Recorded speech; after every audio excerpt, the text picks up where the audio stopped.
Welcome back, everyone. I am so happy you're here with us today. Hello, hello. Today we have a topic that every single English learner needs. We are talking about how to introduce yourself in English. Yes, you know that question everyone asks you. Tell me about yourself.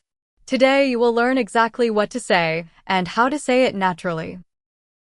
We will cover your name, where you are from, your job, your hobbies, your family, everything. Let us get started. Okay, Jake, let us practice. Imagine we are meeting for the very first time. I will start. Hi, my name is Emma. It is really nice to meet you. Oh, nice to meet you too, Emma. I am Jake. Great. So listeners, notice what we said, it is nice to meet you. That is the most natural phrase for a first meeting. Exactly. And you can also say, nice to meet you, without the it is. Both are perfectly natural in everyday English. Now, after you say your name, the next thing people usually ask is, where are you from? Jake, where are you from? I am originally from Canada, but right now I live in London. What about you, Emma? I am from Australia. I grew up in Sydney. Did you notice what I said? I am originally from Canada. That word, originally, means where you were born or where you grew up. It is a great word to use. Oh, I love that word. Originally. So you can say I am originally from Brazil or I am originally from Japan. It sounds very natural and confident. And then I also said, right now I live in London. That phrase, right now, tells people where you are living at this moment, even if it is not your home country. Perfect. Okay, next, what do you do? That means, what is your job? Jake, what do you do? Well, I work as a teacher. I teach English at a school in the city. It keeps me very busy. Oh, that is so cool. Listeners, Jake said, I work as a teacher. That little word as is very important. You say I work as a doctor. I work as an engineer. I work as a nurse. Yes, work as, not work like, not work for, work as. And if you are a student, you can say, I am a student at university, or I study business, or whatever your subject is. That is really helpful. What about talking about your family? Jake, tell me about your family. Sure, I am married and I have two kids, a boy and a girl. My son is 7 and my daughter is 5. They are absolutely exhausting, but I love them. Huh. Exhausting. Tell me about it. Now, exhausting is a fantastic word.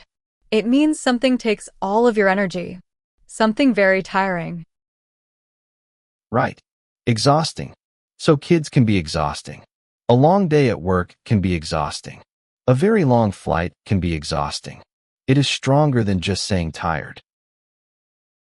I love that word. Okay, what about pets?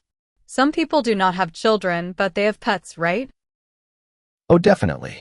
You can say, I have a dog named Max, or I have two cats, or I do not have any pets. I actually have a cat. Her name is Mia. I am completely obsessed with her. Oh, really? Obsessed. That is a great word. Obsessed means you think about something or love something very, very much. Almost too much. Exactly. Obsessed. You can say I am obsessed with coffee, or I am obsessed with football, or I am obsessed with learning English, which is great, by the way. Now let us talk about hobbies. This is always a fun part of an introduction.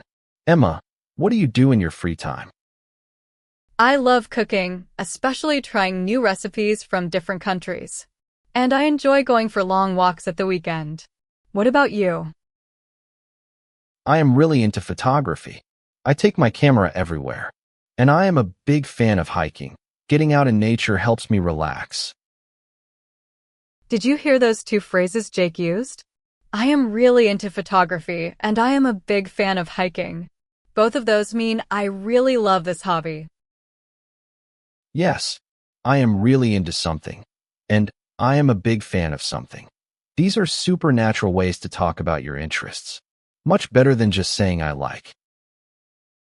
So instead of I like music, you can say I am really into music.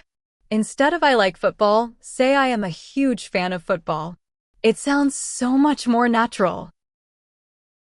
Now, one more important thing. When you introduce yourself, you can also share a fun fact about yourself. It makes the conversation more interesting and memorable. That is such good advice. For example, you might say, one fun fact about me is that I speak 3 languages. Or, I once lived in Japan for a year. People love little surprises like that. Right. The phrase, one fun fact about me is, it is a brilliant way to make your introduction stand out. And stand out means to be noticed, to be different in a good way. Stand out. I love that. Okay, Jake, let us put it all together. Can you give a full introduction using everything we practiced? Sure. Here goes. Hi, my name is Jake. I am originally from Canada, but right now I live in London. I work as a teacher. I am married and I have 2 kids. In my free time, I am really into photography and hiking. Oh, and one fun fact about me. I once ate a cricket on a trip to Thailand. Huh. A cricket? That is definitely a fun fact. And listeners, did you notice how naturally that all came together? Jake used so many of the phrases we practiced. And now it is your turn. Practice your introduction using all of these phrases. You can even write it in the comments below. We would love to read them. All right, let us do a quick recap of what we learned today. The first phrase, it is nice to meet you. You say this when you meet someone for the first time. The second phrase, I am originally from. You use this to talk about where you grew up or where you were born. Third, I work as. Use this to talk about your job. I work as a doctor. I work as a teacher. Fourth, I am really into and I am a big fan of. These are great for talking about your hobbies. And fifth, one fun fact about me is, use this to say something interesting and make people remember you. You are all doing so well. Keep practicing and you will sound natural in no time. Now here's our question for you in the comments. What is one fun fact about you? We cannot wait to read your answers. If you enjoyed this episode, please give it a like, share it with a friend who is learning English, and subscribe so you never miss a new episode. See you next time.